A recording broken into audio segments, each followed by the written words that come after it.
What's going on, guys? It's your boy P Digital. I'm going to be teaching you how to use OBS, right? And the reason why you might want to use OBS is because you might be using Streamyard and you might be using another streaming platform, and you might be running into some limitations. You might want something that's with a little more flexibility, something you could do anything in, right? And OBS is going to allow you to do that. You can bring in any source and connect it and stream with it, right? Okay, so now what is OBS? First of all, OBS stands for Open Broadcaster Software. It's a free open source solution for video recording and live streaming, and it's on Windows and Mac, right? And basically, it's an open canvas where you can add audio, video, images, or browser sources and make it into a singular output. You can take a camera, microphone, audio, screen share, or image or whatever and put it all into one video and capture and stream it anywhere, right? And so how it's set up is you have profiles, right? And a profile contains the scene collection, okay?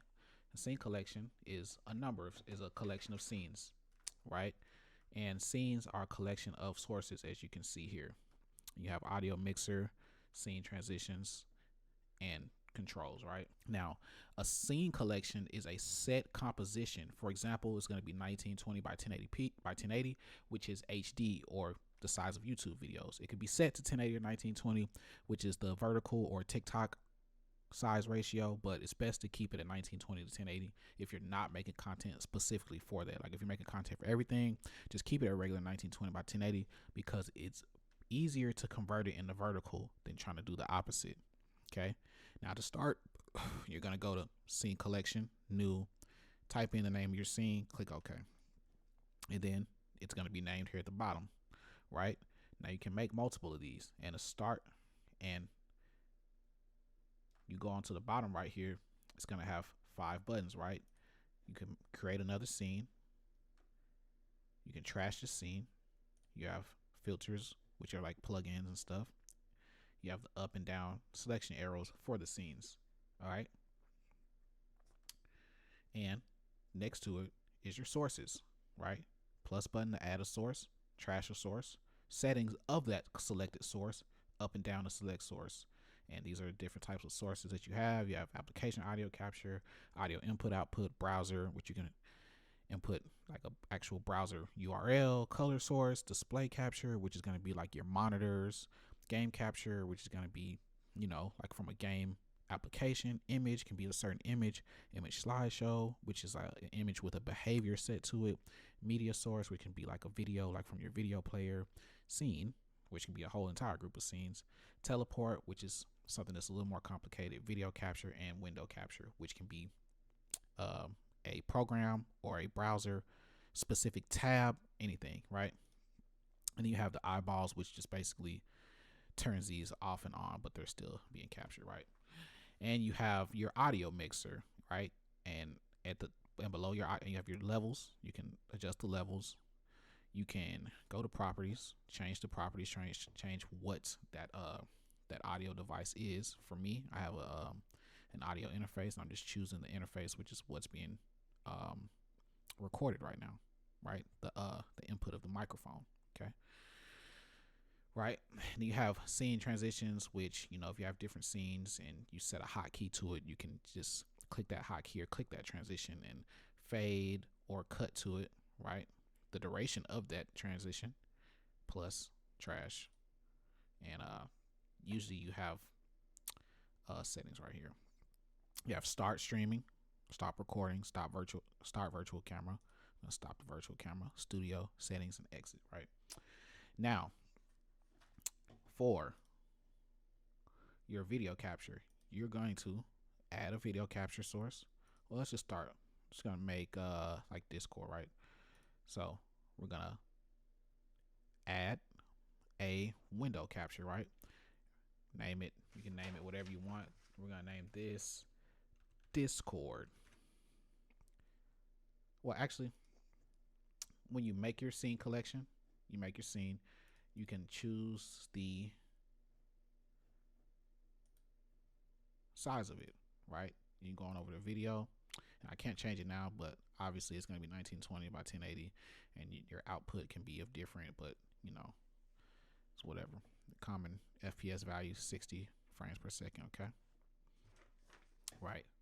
Now we're gonna bring in a window capture. Yeah, and name it Discord. And so yeah, you can just bring in Discord, right? And now it won't show us the screen behind it because that is fixated in front of it. But what you can do is you can actually select Discord, resize it, right, by just hitting these little arrows right here. And you can also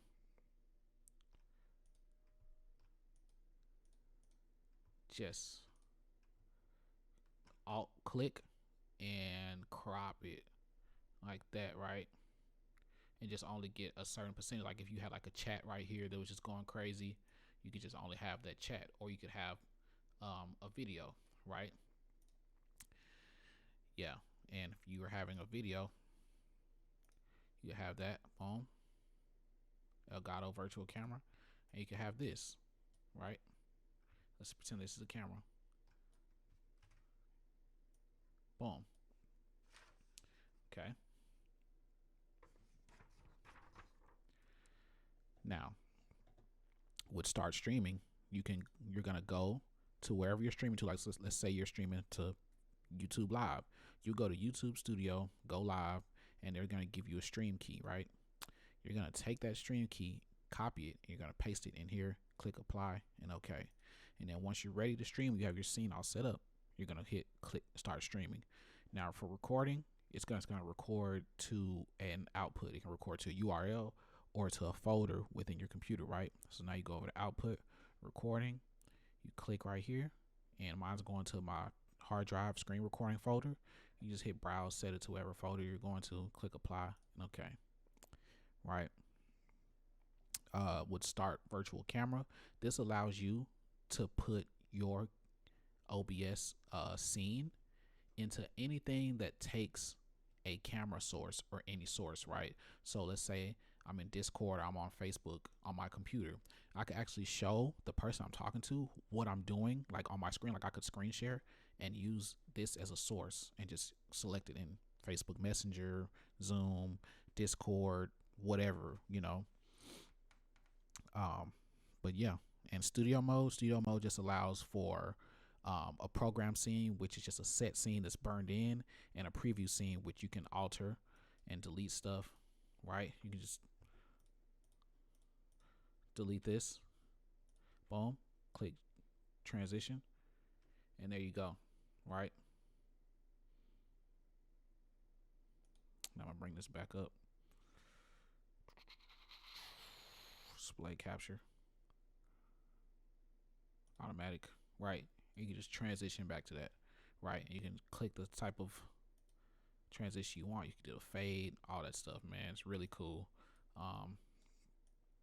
Yeah, and you can also reposition these. You can right click, order, move up, or you actually just drag this on top of this just to bring it up to the top, right? Because everything's in linear order. And yeah, that's basically the beginner's guide to using OBS, man. If y'all have any questions or anything, man, let me know. I'm always here, man. You should definitely use OBS because it's free and it's really super simple to use. You're gonna have a lot of flexibility.